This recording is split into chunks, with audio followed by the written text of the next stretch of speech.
ಈಗ ಬಂದಿರುವಂತ ಸುದ್ದಿ ಮೈಕ್ರೋಸಾಫ್ಟ್ ಸಾಫ್ಟ್ವೇರ್ನಲ್ಲಿ ದೋಷ ಕಂಡು ಬಂದಿದೆ. ಒಂದು ಲೆಕ್ಕದಲ್ಲಿ ಏನು ಅಂತಂದ್ರೆ ಎಷ್ಟು ಜನ ಡಿಪೆಂಡ್ ಆಗಿದ್ರು, ವಿಶ್ವಾದ್ಯಂತ ಈ ಸಾಫ್ಟ್ವೇರ್ನಲ್ಲಿ ಸಮಸ್ಯೆ ತಲೆದೋರಿರುವಂಥದ್ದು. ಜಗತ್ತಿನಾದ್ಯಂತ ಅಲ್ಲೋಲ ಕಲ್ಲೋಲ ಸೃಷ್ಟಿಯಾಗಿದೆ. ಹಲವು ಏರ್ಪೋರ್ಟ್ಗಳಲ್ಲಿ ಪ್ರಯಾಣಿಕರು ಪರದಾಡ್ತಾ ಇದ್ದಾರೆ.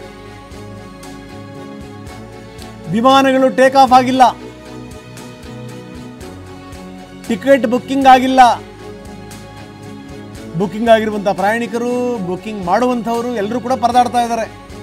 ಷೇರು ಮಾರುಕಟ್ಟೆ ಮತ್ತು ಬ್ಯಾಂಕಿಂಗ್ ಕ್ಷೇತ್ರ, ಎಷ್ಟೆಷ್ಟು ಬ್ಯಾಂಕ್ಗಳು ಷೇರು ಮಾರುಕಟ್ಟೆಗಳು ಡಿಪೆಂಡ್ ಆಗಿದ್ವೋ ಏನೋ, ಆನ್ಲೈನ್ ಸೇವೆಯಲ್ಲಿ ಭಾರಿ ವ್ಯತ್ಯಯ ಆಗಿದೆ. ಟೆಕ್ನಿಕಲ್ ಪ್ರಾಬ್ಲಮ್ಸ್, ಟೆಕ್ನಿಕಲ್ ಎರರ್ಸ್ ಶುರುವಾಗಿದೆ.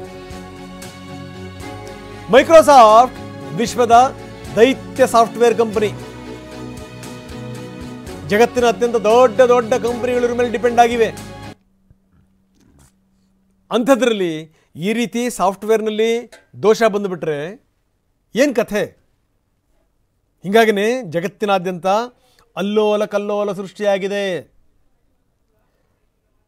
ಒಂದು ಕಡೆ ಏರ್ಪೋರ್ಟ್ ಆಗಿರ್ಬೋದು, ಬ್ಯಾಂಕಿಂಗ್ ಸೆಕ್ಟರ್ ಆಗಿರ್ಬೋದು, ಷೇರುಪೇಟೆ ಆಗಿರ್ಬೋದು, ಎಲ್ಲ ಕಡೆಗೂ ಕೂಡ ಪರದಾಡ್ತಾ ಇದ್ದಾರೆ. ಹರೀಶ್ ನಮ್ಮ ಪ್ರತಿನಿಧಿ ಈಗ ದೂರವಾಣಿ ಸಂಪರ್ಕದಲ್ಲಿದ್ದಾರೆ. ಹರೀಶ್, ನಾನು ಹೇಳ್ತಾ ಇದ್ದೆ, ಜಗತ್ತಿನ ಅತ್ಯಂತ ದೈತ್ಯ ಕಂಪನಿ ಅಂತಂದರೆ ಸಾಫ್ಟ್ವೇರ್ ಕಂಪನಿ ಅಂತಂದರೆ ಅದು ಮೈಕ್ರೋಸಾಫ್ಟ್ ಮೇಲೆ ದೊಡ್ಡ ದೊಡ್ಡ ಕಂಪನಿಗಳು, ಜೊತೆಗೆ ಕೆಲವೊಂದು ದೇಶದ ಎಲ್ಲ ವ್ಯವಹಾರಗಳು ಕೂಡ ಅವ್ರ ಮೇಲೆ ಡಿಪೆಂಡ್ ಆಗಿರ್ತವೆ. ಅಂಥ ಒಂದು ಸ್ಥಿತಿ ಇರುತ್ತೆ. ಅಂಥದ್ರಲ್ಲಿ ಈ ಏನಿದು ಸಾಫ್ಟ್ವೇರ್ದು ಸಮಸ್ಯೆ ಬಂದಿದೆ ಅನ್ನುವಂಥದ್ದು, ಹೀಗಾಗಿ ಅಲ್ಲೋಲ ಕಲ್ಲೋಲ ಸೃಷ್ಟಿಯಾಗಿದೆ ಅನ್ನುವಂಥ ಮಾತುಗಳು ಕೇಳಬರ್ತಾ ಇವೆ. ಏನಿದು? ಹೌದು ರಂಗನಾಥ್, ನಾವು ಕಂಪ್ಯೂಟರ್ ಮುಂದೆ ಕುತ್ಕೊಳ್ತೀವಿ ಅಂತಂದ್ರೆ ಮೈಕ್ರೋಸಾಫ್ಟ್ ಇಂಜಿನ್ ಕೆಲಸ ಮಾಡ್ಲೇಬೇಕಾಗತ್ತೆ. ಇಂಥದ್ದೊಂದು ತಾಂತ್ರಿಕ ಸಮಸ್ಯೆ ಈಗ ಮೈಕ್ರೋಸಾಫ್ಟ್ ನಲ್ಲಿ ಉಂಟಾಗಿರುವಂತಹದ್ದು. ಮೈಕ್ರೋಸಾಫ್ಟ್ ಕ್ಲೌಡ್ ಸ್ಥಗಿತ ಆಗಿದೆ ಅನ್ನುವಂತಹ ಮಾಹಿತಿ ಸಿಗ್ತಾ ಇದೆ. ಮುಖ್ಯವಾಗಿ ಬೆಳಗಿನ ಜಾವ 3:30ಕ್ಕೆ ಈ ತರದೊಂದು ಸಮಸ್ಯೆ ಎದುರಾಗಿದೆ. ಈ ಒಂದು ಸಮಸ್ಯೆ ಎದುರಾಗಿರೋದ್ರಿಂದ ಮೈಕ್ರೋಸಾಫ್ಟ್ ಎಲ್ಲೆಲ್ಲಿ ಬಳಸ್ತಾರೆ, ಯಾವ್ಯಾವ ಉಪಕರಣಗಳಲ್ಲಿ ಬಳಸ್ತಾರೆ, ಎಲ್ಲಾ ಕಡೆ ಕೂಡ ಸಮಸ್ಯೆ ತಲೆದೂರಿರುವಂತಹದ್ದು. ಮುಖ್ಯವಾಗಿ ಮೈಕ್ರೋಸಾಫ್ಟ್ ಕ್ಲೌಡ್ ಸ್ಥಗಿತ ಆಗಿರೋದ್ರಿಂದ ಅನೇಕ ವಿಮಾನಯಾನ ಸಂಸ್ಥೆಗಳು ಸಂಕಷ್ಟದಲ್ಲಿ ಸಿಲುಕಿರುವಂತಹದ್ದು. ಮುಖ್ಯವಾಗಿ ಫ್ರಾಂಟಿಯರ್, ಅಲೆಜಿಯಂಟ್ ಮತ್ತೆ ಸನ್ ಕಂಟ್ರಿ ಅಂತ ದೊಡ್ಡ ದೊಡ್ಡ ಏರ್ಲೈನ್ಸ್ ಗಳು ಏನಿದಾವೆ, ಇವು ವಿಮಾನಗಳನ್ನ ಸ್ಥಗಿತಗೊಳಿಸಿವೆ. ಮತ್ತೆ ಬುಕ್ಕಿಂಗ್ ಮಾಡಕ್ಕೂ ಆಗ್ತಾ ಇಲ್ಲ. ಹೊರಟಂತಹ ವಿಮಾನಗಳಲ್ಲಿ ಪ್ಯಾಸೆಂಜರ್ ಗಳನ್ನ ಸೆಟ್ ಮಾಡೋದಕ್ಕೂ ಕೂಡ ಕಷ್ಟ ಆಗ್ತಿರುವಂತಹದ್ದು. ವಿಶ್ವದ ಅನೇಕ ನಾಗರಿಕ ವಿಮಾನ ಸಂಸ್ಥೆಗಳೇನಿದ್ದಾವೆ ಅವ ಅನೇಕ ವಿಮಾನಗಳು ರದ್ದುಗೊಂಡಿರುವಂತಹದ್ದು. ಈಗಾಗಲೇ ಭಾರತವೂ ಸೇರಿದಂತೆ ವಿಶ್ವದ 147 ವಿಮಾನಗಳು ಈಗ ರದ್ದುಗೊಂಡಿರುವಂತಹದ್ದು. ಮತ್ತೆ ಮರು ಹೊಂದಿಕೆಯನ್ನ ಮಾಡಲಾಗಿದೆ. ಅಂದ್ರೆ ಇಂತಹದ್ದೇ ಸಮಯದಲ್ಲಿ ಹೊರಡುತ್ತೆ ಅಂತ ನಿಗದಿತ ಆಗಿರುತ್ತಲ್ಲ, ಅಂತಹ ಸಮಯಕ್ಕೆ ಸರಿಯಾಗಿ ಹೊರಡೋಕೆ ಆಗ್ತಾ ಇಲ್ಲ. ಮೈಕ್ರೋಸಾಫ್ಟ್ ನಲ್ಲಿ ಈ ಸಮಸ್ಯೆ ಎದುರಾಗಿರೋದ್ರಿಂದ ಪ್ರಯಾಣಿಕರುಗಳು ಕೂಡ ಸಮಸ್ಯೆ ಎದುರಿಸುವಂತಾಗಿದೆ. ಭಾರತದಲ್ಲೂ ಕೂಡ ಇಂಡಿಗೋ ಸಂಸ್ಥೆಗೂ ಕೂಡ ಮತ್ತೆ ಸ್ಪೇಸ್ ಜೆಟ್ ಸಂಸ್ಥೆಗೂ ಕೂಡ ಇಂತಹದ್ದೇ ಸಮಸ್ಯೆ ಎದುರಾಗಿರುವಂತಹದ್ದು. ಭಾರತದ ಬಹುತೇಕ ವಿಮಾನ ನಿಲ್ದಾಣಗಳಲ್ಲಿ ಇಂಥದ್ದೊಂದು ಸಮಸ್ಯೆ ಎದುರಾಗಿದೆ. ವಿಮಾನ ನಿಲ್ದಾಣಗಳಲ್ಲಿ ಈಗ ಪ್ರಯಾಣಿಕರು ಪರದಾಡುವಂತಹ ಸ್ಥಿತಿ ಎದುರಾಗಿದೆ. ಓಕೆ ಓಕೆ ಓಕೆ ಧನ್ಯವಾದ ತಮ್ಮೆಲ್ಲ ಮಾಹಿತಿಗೆ. ಬೆಂಗಳೂರಿನಲ್ಲೂ ಕೂಡ ಅದೇ ರೀತಿಯ ಸ್ಥಿತಿ. ಬೆಂಗಳೂರಿನ ಪ್ರಯಾಣಿಕರು ಪರದಾಡ್ತಾ ಇದ್ದಾರೆ. ಮೈಕ್ರೋಸಾಫ್ಟ್ ಸಾಫ್ಟ್ವೇರ್ನಲ್ಲಿ ಸಮಸ್ಯೆ ಬಂದಿರುವಂಥದ್ದು. ಸರ್ವರ್ ಡೌನ್ನಿಂದಾಗಿ ವಿಮಾನ ಹಾರಾಟಕ್ಕೆ ಅಡ್ಡಿ ಉಂಟಾಗಿದೆ. ಇಂಡಿಗೋ ಮತ್ತು ಸ್ಪೈಸ್ ಜೆಟ್ ವಿಮಾನಗಳು ಅದರಲ್ಲೂ.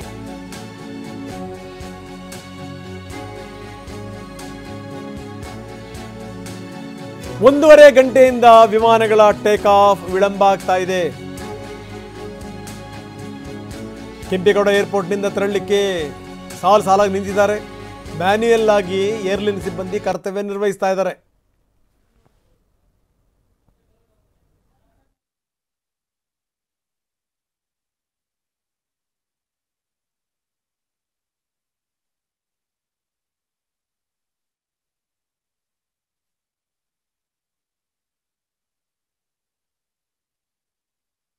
ಪರಿಣಾಮವನ್ನು ನಾವು ಬೇರೆ ಕಡೆಗೂ ಕೂಡ ನೋಡ್ತಾ ಇದ್ದೀವಿ. ಮೈಕ್ರೋಸಾಫ್ಟ್ ಸಾಫ್ಟ್ವೇರ್ನಲ್ಲಿ ಆಗಿರುವಂಥ ಸಮಸ್ಯೆ ಇದೆಯಲ್ಲ, ಆ ಸಮಸ್ಯೆಯ ಪರಿಣಾಮ ಅದು ಇಂಡಿಗೋ ಆಗಿರ್ಬೋದು, ಸ್ಪೈಸ್ ಜೆಟ್ ಆಗಿರ್ಬೋದು, ಬೇರೆ ಬೇರೆ ವಿಮಾನಯಾನ ಸಂಸ್ಥೆಗಳ ಮೇಲೂ ಕೂಡ ಪರಿಣಾಮ ಬೀರಿದೆ. ಹೀಗಾಗಿ ಇಲ್ಲೂ ಕೂಡ ಕೆಲವೊಂದು ಟೆಕ್ನಿಕಲ್ ಎರರ್ಸ್ ತೋರಿಸ್ತಾ ಇದೆ, ಟೆಕ್ನಿಕಲ್ ಪ್ರಾಬ್ಲಮ್ಗಳಿವೆ. ಯಾವ ಟೈಮಿಗೆ ವಿಮಾನ ಹಾರಬೇಕು, ಏನು ಎತ್ತ, ಯಾವ ರೀತಿ ಟಿಕೆಟ್ ಬುಕ್ ಆಗಬೇಕು, ಎಲ್ಲವೂ ಕೂಡ ಎಡವಟ್ಟಾಗಿವೆ. ಬುಕ್ ಮಾಡ್ಕೊಂಡ್ರು ಬಂದು ನಿಂತ್ಕೊಂಡಿದ್ದಾರೆ. ಇವರೀಗ ಮ್ಯಾನ್ಯುಯಲಿ ಕೆಲಸ ಮಾಡ್ತಾ ಇದ್ದಾರೆ. ಇವಾಗ ನಮ್ಮ ಪ್ರತಿನಿಧಿ ನವೀನ್ ಈಗ ನಮ್ಮೊಂದಿಗೆ ದೂರವಾಣಿ ಸಂಪರ್ಕದಲ್ಲಿದ್ದಾರೆ. ನವೀನ್, ಏನಿದು ಸಂಗತಿ? ಇದು ಒಂದು ಲೆಕ್ಕದಲ್ಲಿ ಏನು ಅಂತಂದರೆ ಈ ವಿಮಾನ ಹಾರಾಟಕ್ಕೆ ಸಮಸ್ಯೆ ಆಗಿದೆ ಅನ್ನುವಂಥದ್ದು, ಈ ಮೈಕ್ರೋಸಾಫ್ಟ್ ಸಾಫ್ಟ್ವೇರ್ನಲ್ಲಿ ಆದಂಥ ಸಮಸ್ಯೆ ಈ ಬೇರೆ ಬೇರೆ ಕಡೆಗೂ ಕೂಡ ಇದು ಹಬ್ಬತಾ ಇದೆ. ಅದರ ಮೇಲೆ ಡಿಪೆಂಡ್ ಆಗಿರುವಂಥವ್ರು ಕೂಡ ಪರದಾಡ್ತಾ ಇದ್ದಾರೆ.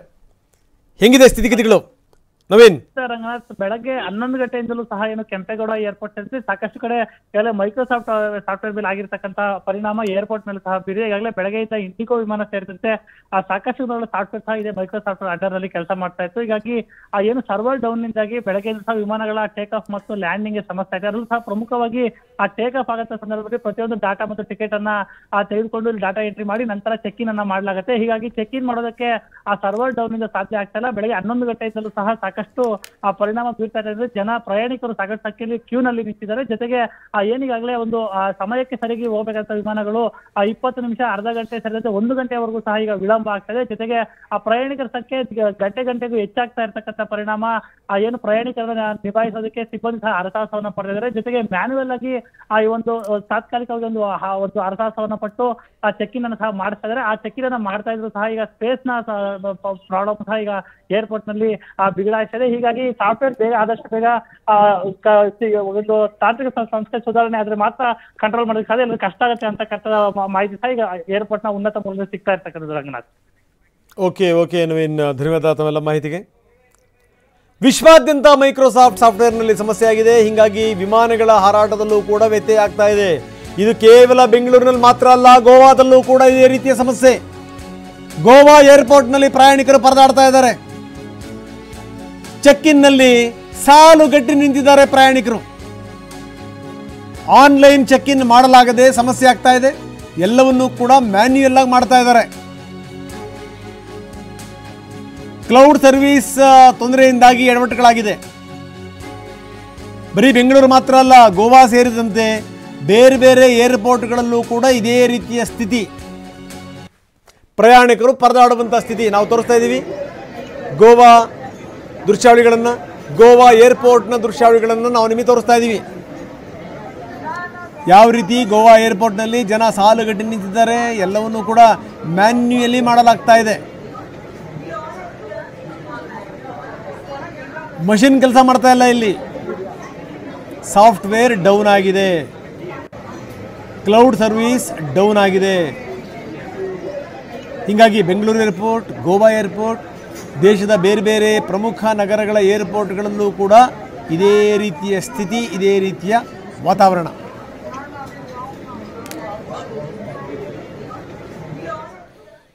ನಾವು ಬೆಂಗಳೂರಿನ ಬಗ್ಗೆ ಹೇಳಿದ್ವಿ, ಗೋವಾದ ಬಗ್ಗೆ ಹೇಳಿದ್ವಿ. ಈಗ ಡೆಲ್ಲಿನಲ್ಲೂ ಕೂಡ ಇದೇ ರೀತಿಯ ಸ್ಥಿತಿ.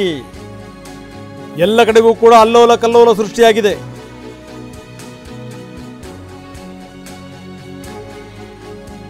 ದೆಹಲಿ ಏರ್ಪೋರ್ಟ್ನಲ್ಲೂ ಕೂಡ ನಿಂತಲ್ಲೇ ನಿಂತಿದ್ದೇವೆ ವಿಮಾನಗಳು. ಜೊತೆಗೆ ಪ್ರಯಾಣಿಕರು ಕೂಡ ಸಾಲುಗಟ್ಟಿ ನಿಂತಿದ್ದಾರೆ. ಟರ್ಮಿನಲ್ 3ನಲ್ಲಿ 100 ಜನ ವೇಟ್ ಮಾಡ್ತಾ ಇದ್ದಾರೆ. ದೆಹಲಿಯ ಇಂದಿರಾ ಗಾಂಧಿ ಏರ್ಪೋರ್ಟ್ ಅಲ್ಲೂ ಕೂಡ ಸಮಸ್ಯೆ ತಲೆದೋರಿದೆ. ಒಂದು ಲೆಕ್ಕದಲ್ಲಿ ವಿಶ್ವಾದ್ಯಂತ ಒಂದು ಥರದ ಕಂಪನ ಇದು. ಸಾಮಾನ್ಯ ಸಂಗತಿಯಲ್ಲ.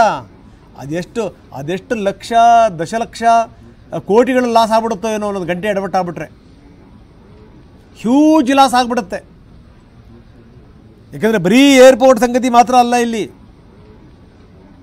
ಷೇರು ಮಾರುಕಟ್ಟೆ ಆಗಿರ್ಬೋದು, ಬಿಸ್ನೆಸ್ ಸೆಂಟರ್ಗಳಾಗಿರ್ಬೋದು, ಬ್ಯಾಂಕಿಂಗ್ ಸೆಕ್ಟರ್ ಆಗಿರಬಹುದು, ಎಲ್ಲ ಕಡೆಗೂ ಕೂಡ ಅಲ್ಲೋಲ ಕಲ್ಲೋಲ ಸೃಷ್ಟಿಯಾಗಿದೆ. ಅಲ್ಲೋಲ ಕಲ್ಲೋಲ. ಗೋವಾ ಏರ್ಪೋರ್ಟ್ನ ದೃಶ್ಯಾವಳಿಗಳನ್ನು ನಾವು ತೋರಿಸ್ತಾ ಇದ್ದೀವಿ. ದೆಹಲಿ ವಿಮಾನ ನಿಲ್ದಾಣದ ದೃಶ್ಯಾವಳಿಗಳನ್ನು ನಾವು ತೋರಿಸ್ತಾ ಇದ್ದೀವಿ. ಇನ್ನು ದೇವನಹಳ್ಳಿನಲ್ಲೂ ಕೂಡ ಜನ ನಿಂತಲ್ಲೇ ನಿಂತಿದ್ದಾರೆ. ಅಂತಹ ಒಂದು ಸ್ಥಿತಿ. ಏರ್ಪೋರ್ಟ್ಗಳಲ್ಲಿ ವಿಮಾನಗಳು ಟೇಕ್ ಆಫ್ ಆಗ್ತಾ ಇಲ್ಲ, ಜನರಿಗೆ ಟಿಕೆಟ್ ಸಿಗ್ತಾ ಇಲ್ಲ,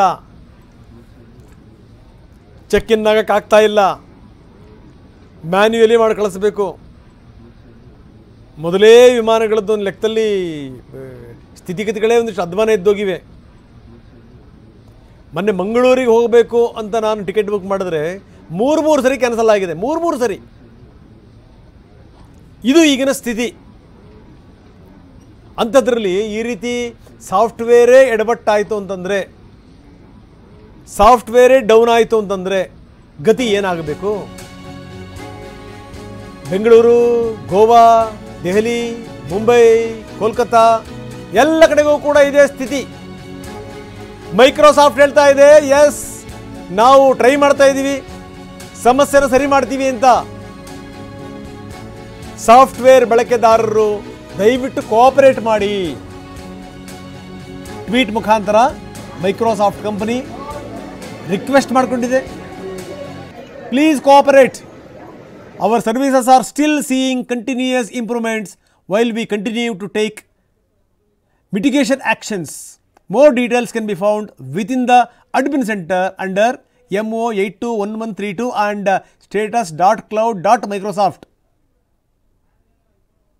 ಇದು ಸಂಗತಿ. ಇದರ ಬಗ್ಗೆ ನಾವು ನೋಡ್ತಾ ಇದ್ದೀವಿ, ಆದಷ್ಟು ಬೇಗ ಅದನ್ನು ಪರಿಹರಿಸ್ತೀವಿ, ಸರಿ ಮಾಡ್ತೀವಿ. Please cooperate. ಇವರು ಮಾಡಿಕೊಂಡಿರುವಂಥ ರಿಕ್ವೆಸ್ಟ್. ಯಾಕಂದರೆ ಮೈಕ್ರೋಸಾಫ್ಟ್ನ ಕ್ಲೌಡ್ ಸರ್ವೀಸ್ ಸಂಪೂರ್ಣವಾಗಿ ಡೌನ್ ಆಗಿದೆ.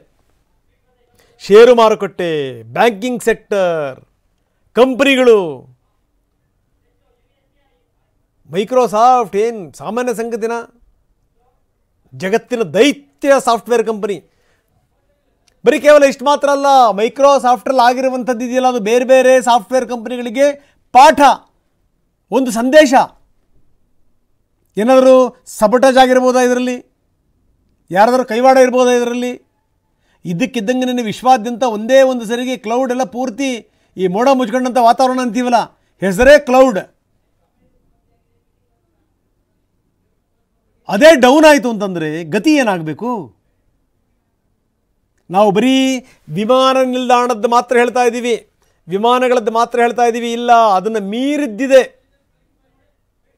ಬ್ಯಾಂಕಿಂಗ್ ಸೆಕ್ಟರ್ ಇದೆ, ಷೇರು ಮಾರುಕಟ್ಟೆ ಇದೆ, ಕ್ಲೌಡ್ ಸರ್ವಿಸ್ನಲ್ಲಿ ಸಮಸ್ಯೆ ಆಗಿದೆ, ನಮ್ಮ ಸೇವೆಯಲ್ಲಿ ತಾಂತ್ರಿಕ ಸಮಸ್ಯೆಗಳು ಎದುರಾಗಿದೆ. ಬುಕಿಂಗ್, ಚೆಕ್ ಇನ್ ಸೇರಿದಂತೆ ಆನ್ಲೈನ್ ಸೇವೆಯಲ್ಲಿ ಸಮಸ್ಯೆ ಆಗಿದೆ ಅಂತ ಸ್ಪೈಸ್ ಜೆಟ್ ಹೇಳಿದೆ. ಮ್ಯಾನ್ಯುಯಲ್ ಮುಖಾಂತರ ಚೆಕ್ ಇನ್ ಬೋರ್ಡಿಂಗ್ ಪ್ರಕ್ರಿಯೆ ಶುರುವಾಗಿದೆ, ದಯವಿಟ್ಟು ಸಹಕರಿಸಿ. ಇದು ಇಂಪಾರ್ಟೆಂಟ್ ಅಪ್ಡೇಟ್ ಸ್ಪೈಸ್ ಜೆಟ್ ಕಡೆಯಿಂದ. ಅವ್ರು ಹೇಳ್ತಾ ಇದ್ದಾರೆ, ಈ ಎಲ್ಲ ಕೌಂಟರ್ಗಳಲ್ಲೂ ಕೂಡ ನಾವು ಚೆಕ್ ಇನ್ ಮಾಡ್ತಾ ಇದ್ದೀವಿ, ಮ್ಯಾನ್ಯುಯಲಿ ಮಾಡ್ತಾ ಇದ್ದೀವಿ. ಅಮೆರಿಕದಾದ್ಯಂತ ಒಟ್ಟು 911 ಸೇವೆಗಳು ಸ್ಥಗಿತಗೊಂಡಿವೆ. ಅಲ್ಲೂ ಕೂಡ ಅಷ್ಟೇ, ಏರ್ಪೋರ್ಟ್ನಿಂದ ವಿಮಾನಗಳು ಟೇಕ್ ಆಫ್ ಆಗ್ತಾ ಇಲ್ಲ. ಲಂಡನ್ ಷೇರು ಮಾರುಕಟ್ಟೆ ಅಲುಗಾಡ ಹೋಗಿದೆ. ಆಸ್ಟ್ರೇಲಿಯಾ ಐಟಿ ಕಂಪನಿ ತಲ್ಲಣಗೊಂಡಿದೆ. IT sector. ಆಸ್ಟ್ರೇಲಿಯಾ ಪ್ರಧಾನಿ ಅರ್ಜೆಂಟ್ ಮೀಟಿಂಗ್ ಅನ್ನು ಕರೆದಿದ್ದಾರೆ, ತುರ್ತು ಸಭೆಯನ್ನು ಕರೆದಿದ್ದಾರೆ. ಇದು ಇಲ್ಲಿಗೆ ನಿಲ್ಲಲ್ಲ. ಏನಾದರೂ ಒಂದು ಸ್ವಲ್ಪ ತಡ ಆಗೋಯ್ತು ಅಂತಂದ್ರೂ ಕೂಡ ವಿಶ್ವಾದ್ಯಂತ ಕೋಟಿ ಕೋಟಿ ಕೋಟಿ ಕೋಟಿ ನಷ್ಟ ಆಗುತ್ತೆ, ಸಾವಿರಾರು ಲಕ್ಷಾಂತರ ಕೋಟಿ ನಷ್ಟ ಆಗುತ್ತೆ. ಯಾಕಂದರೆ ಪೂರ್ತಿ ಎಲ್ಲವೂ ಕೂಡ ಡಿಪೆಂಡ್ ಆಗಿರುವಂಥದ್ದು ಸಾಫ್ಟ್ವೇರ್ ಮೇಲೆ. ಅದರಲ್ಲೂ ಈ ಮೈಕ್ರೋಸಾಫ್ಟ್ ಇದೆಯಲ್ಲ, ಅದು ಜಗತ್ತಿನ ಅತ್ಯಂತ ದೈತ್ಯ ಸಾಫ್ಟ್ವೇರ್ ಕಂಪನಿ. ಬಹಳಷ್ಟು ಕಂಪ್ನಿಗಳು ಇದ್ರ ಮೇಲೆ ಡಿಪೆಂಡ್ ಆಗಿದೆ. ಬೇರೆ ಬೇರೆ ದೇಶಗಳ ಅರ್ಥವ್ಯವಸ್ಥೆಗಳು ಇದ್ರ ಮೇಲೆ ಡಿಪೆಂಡ್ ಆಗಿದೆ. ಬ್ಯಾಂಕ್ ಸೆಕ್ಟರ್ ಇದ್ರ ಮೇಲೆ ಡಿಪೆಂಡ್ ಆಗಿದೆ. ಷೇರು ಮಾರುಕಟ್ಟೆ ಇದ್ರ ಮೇಲೆ ಡಿಪೆಂಡ್ ಆಗಿದೆ. ಈ ಏರ್ಪೋರ್ಟು, ವಿಮಾನಗಳು ಅದೆಲ್ಲ ಒಂದು ಒಂದು ಒಂದು ಸಣ್ಣ ಎಕ್ಸಾಂಪಲ್ ಅಷ್ಟೇ ಇದು. ಆದರೆ ಇದಕ್ಕಿಂತ ದೊಡ್ಡ ದೊಡ್ಡ ವ್ಯವಹಾರಗಳು ಕೂಡ ಡಿಪೆಂಡ್ ಆಗಿವೆ. ಹೀಗಾಗಿ ಏನು ಅಂತಂದರೆ ಇಡೀ ಜಗತ್ತು ಒಂದು ಲೆಕ್ಕದಲ್ಲಿ ತಲ್ಲಣಗೊಂಡಿದೆ.